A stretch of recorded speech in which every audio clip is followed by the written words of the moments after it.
과연 우리들은 실비보험에 대해 잘 알고 보험을 들었을까? 라고 하는 또 궁금점. 그리고 우리는 정말 돈이 많은 건가? 라는 또 생각도 들어요. 뭘 알고 들은 것도 아니고 그냥 들어야 한다니까 들고 남이 들었다니까 들고 그렇게 우리가 돈을 허투루 쓰는 게 아닌가? 라고 하는 그런 궁금점, 그런 궁금증이 문득 들더라고요. 우리가 자동차 보험과 실비보험을 대부분 가지고 있잖아요. 근데 뭘 알고 가입하는지 모르겠어요. 저 같은 경우에는 제가 모르는 걸, 제가 잘 모르는 거에 대해서 뭐 계약을 한다든가 서명을 한다든가 그런 거를 되게 싫어하는데, 대부분 그렇죠. 저도 싫어하는데, 자동차 보험을 매년 갱신을 할 때 주로 그냥 뭐 똑같은 기존 보험 회사에 갱신하는 게 제일 쉽겠죠. 그대로 해주세요 하면 되니까. 그런 게 아니면은 뭐 다른 보험사를 찾아서 문의를 해서 새롭게 뭐 보장을 변경을 해가면서 가입을 하실 수 있죠. 근데 그렇게 하려면은 자동차 보험에 어떤 항목이 있고 어떤 보장 내용이 있는지 그런 거를 알아야지 가입을 할 수 있는 거잖아요. 근데 모르겠어요. 다른 분들은 그런 거를 잘 알고서는 정말 가입을 하는 건지 아니면 그냥 크게 개의치 않고 가입을 하는 건지 좀 궁금하네요. 저 같은 경우에는 제가 최근에 보험 설계사 자격증을 취득을 또 했고, 나름 그래도 일반 사람들보다는 보험에 대해서 좀 안다고 생각을 하거든요. 그런데도 이거 막상 들여다보면은 어려워요. 네. 나름 공부를 하고 쳐다봐도 어렵고. 근데 우리 보면은 대한민국 사람들, 운전하는 사람들 다 자동차 보험 가입하잖아요. 그래서 저는 그게 좀 궁금한 거예요. 뭘 알고 가입을 하는 건지. 이게 생각보다 어려운데 제가 너무 어렵게 생각하는 건지 아니면은 제가 지식이 부족한 건지는 모르겠지만 제가 봤을 때는 쉬운 건 아니거든요. 근데 그냥 뭐 가입을 해요, 다들. 그래서 이제 저는 뭐 알고들 가입을 하는 건지 뭐 그런 게 의아한 거죠. 생각해 보면은 우리가 모르는 게 많이 있을 텐데,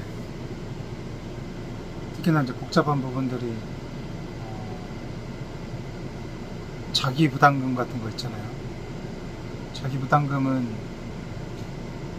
자기 차량을 수리를 할 때 자기가 일부분 부담을 하고 부담을 해야만 하는 그런 보장인데, 경우에 따라서는 우리가 사고가 다 꼭 100% 누군가의 잘못은 아니기 때문에 쌍방 과실의 경우가 많죠. 그러면 그거를 또 따져서 자기 부담금을 냈던 자기 부담금을 다시 받을 수도 있는 그런 상황도 있는데, 그런 거 우리 잘 모르잖아요.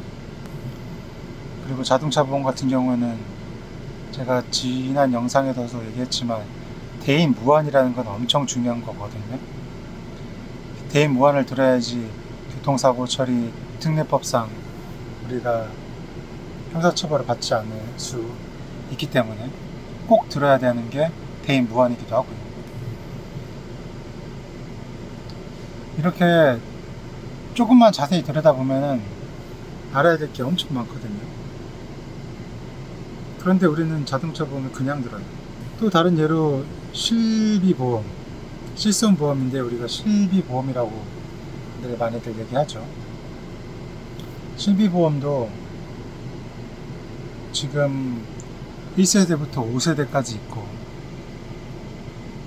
저 같은 경우도 든 지 얼마 안 됐어요. 작년 7월 이맘때쯤에 들었으니까 한 1년 정도밖에 안 됐어요. 실비보험이란 거를 든 지가. 근데 주변 사람들은 의아해 하더라고요. 너 실비보험 없냐고. 왜 실비보험도 없냐고. 근데 저 같은 경우는 크게 그거를 필요를 못 느끼고 살았거든요. 근데 다들 실비보험을 들어야 된다고 하고 하니까, 작년에 제가 이제 집에서 이 당 검사를 했을 때도 혈당 수치도 높게 나오는 경향이 있어서, 그래, 더 늦기 전에 한번 실비보험은 가입을 하자 해서 저 같은 경우 우체국 보험에서 실비보험을 가입을 했어요. 그 당시만 해도 보험에 대해서 잘 모를 때였는데, 뭐 종이 주면서 뭐 이거 이래요. 이래서 이건 이렇고요. 뭐 설명을 해줘도 제가 뭐 알아야죠. 그냥 뭐 그렇다고 하니까, 아, 이렇게들 다들 드는 거구나. 내가 잘 모르는 거구나 하면서 그냥 솔직히 그냥 들었어요. 작년에 한 15,000원 정도 하는 것 같아요, 한 달에. 그래서 지금까지 유지하고 있는데, 제가 말씀드렸다시피 제가 이제 보험 솔루션 이 사업을 하고 있지만, 보험에 대해서 제가 이렇게 뭐 엄청난 전문가는 아니거든요. 하지만 보험에 관련된 이 사업은 하고 있죠. 어차피 이 사업이라는 거는 꼭 그 분야의 전문가가 아니어도 할 수 있는 그런 부분도 있기 때문에, 그래서 제 브랜드인 이 보험 똑똑을 운영을 하고 있는 거예요. 그래서 올해 지난달이죠. 지난달에 보험 설계사 자격증을 취득을 했는데, 시험 볼 때도 실비보험에 관해서 문제가 나와요. 그래서 그 부분에 대해서도 공부를 좀 했어요. 공부를 하면서도 어렵더라고요. 이렇게 젊은 사람도 어렵더라고요. 근데 나이 드신 분들은 이 실비보험에 대해서 정말 뭘 알고 가입을 한 건지, 그 부분에 대해서 좀 의아하더라고요. 제 생각엔 잘 모를 것 같아요. 제가 모르는 건지는 모르겠어요. 제가 정말 모르는 건지, 아니면은 그분들이 잘 모르는 건지. 뭐 오래 사셨으니까 그런 세월의 그런 경력들이 있어서 뭐 잘 아실 수도 있겠죠. 하지만 제가 봤을 때는 이 실비보험에 대해서 정말 자세하게 알고 있는 분들이 많이 있을까라는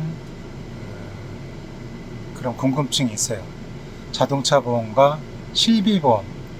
자동차 보험은 운전하는 사람이라면 뭐 거의 90% 이상, 95%는 다 들었다고 보는데, 거의 뭐 100%라고 얘기할 수도 있어요.